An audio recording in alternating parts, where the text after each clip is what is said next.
Assalamualaikum warahmatullahi wabarakatuh. Saya Zasinta Aulia Rahma. Di sini saya akan sedikit menjelaskan tentang proses produksi produk multimedia. Istilah multimedia berasal dari bahasa Latin yaitu multi dan medium. Kata multi memiliki arti banyak, sedangkan kata medium memiliki arti perantara.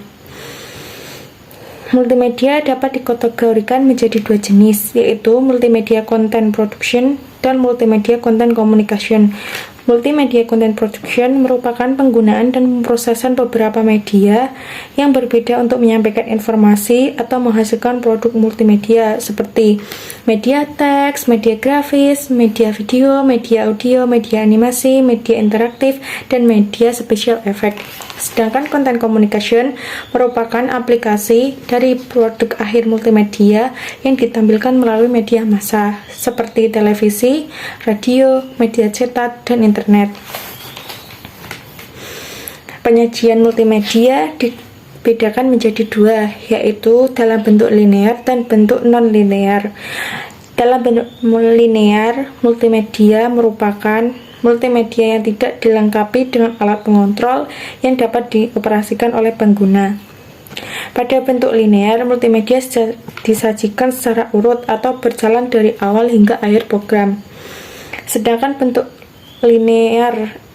non-linear atau interaktif, yaitu multimedia yang dilengkapi dengan alat pengontrol yang dapat dioperasikan oleh pengguna.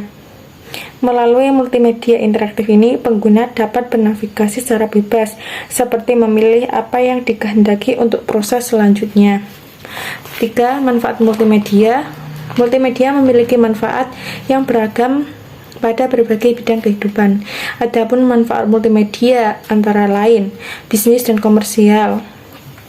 Bisnis dan komersial seringkali dikembangkan oleh tim kreatif perusahaan untuk mempromosikan produk ataupun untuk menawarkan ide atau gagasan. Yang kedua yaitu pendidikan. Proses belajar mengajar biasanya hanya menggunakan alat bantu, papan tulis, dan buku-buku seperti modul, diktat, catatan, dan lembar kerja siswa. Penggunaan alat bantu konvensional ini belum dapat mencapai tujuan secara optimal.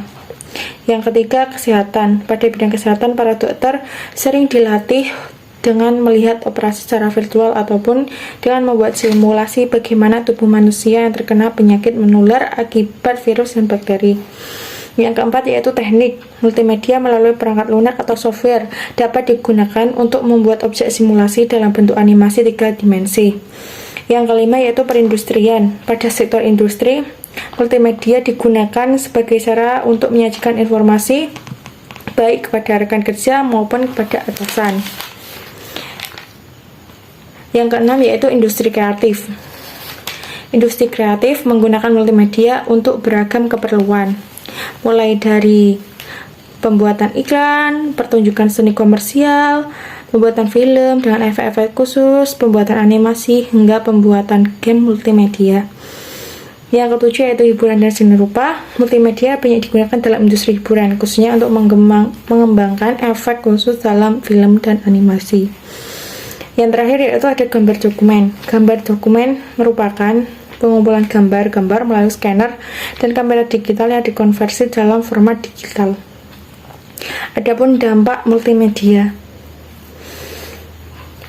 terhadap segala aspek kehidupan. Contohnya, penggunaan internet multimedia mulai bersaing dengan televisi dan radio, mengubah cara belajar, mengubah cara memperoleh informasi, mengubah cara berbisnis, dan mengubah cara berbelanja.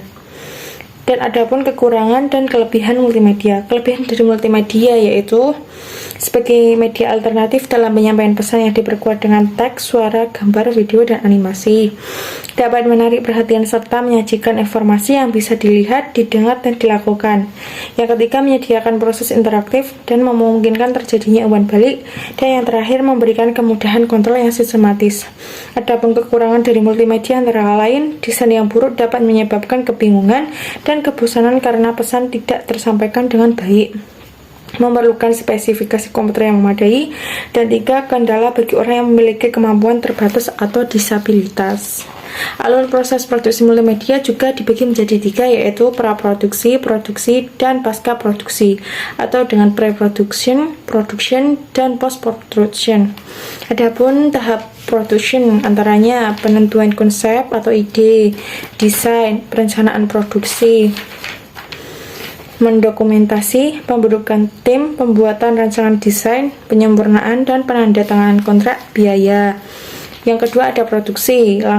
Langkah yang dilakukan pada tahap produksi antara lain pembuatan konten, pemrosesan konten, pembuatan perangkat lunak, mengintegrasikan konten dan perangkat lunak, revisi desain, pengujian awal produk, merevisi konten dan perangkat lunak sesuai dengan desain akhir, membangun versi alpha, tes awal, evaluasi, merevisi perangkat lunak dan konten berdasarkan evaluasi, membangun versi beta. Dan terakhir yaitu pasca production. Langkah yang terjadi pada tahap pasca produksi ini antara lain pengujian versi beta, evaluasi, merevisi perangkat lunak dan konten, mengeluarkan golden master, menyimpan semua bahan produksi. Adapun aspek penunjang dari yang harus diperhatikan dalam produksi multimedia yaitu adanya software, hardware, dan humanware. Software contohnya Vegas Pro, Adobe Flash, Adobe Premiere, Adobe After Effects, Audition Studio Pro. Hardware contohnya atau perangkat kelas berupa kamera video atau kamera foto digital. Humanware atau perangkat insani terdiri dari sutradara, juru kamera, penulis skenario, pencetak, skrip, editor, animator, narator, dan lainnya. Sekian presentasi yang dapat saya sampaikan, kurang lebihnya mohon maaf. Wassalamualaikum warahmatullahi wabarakatuh.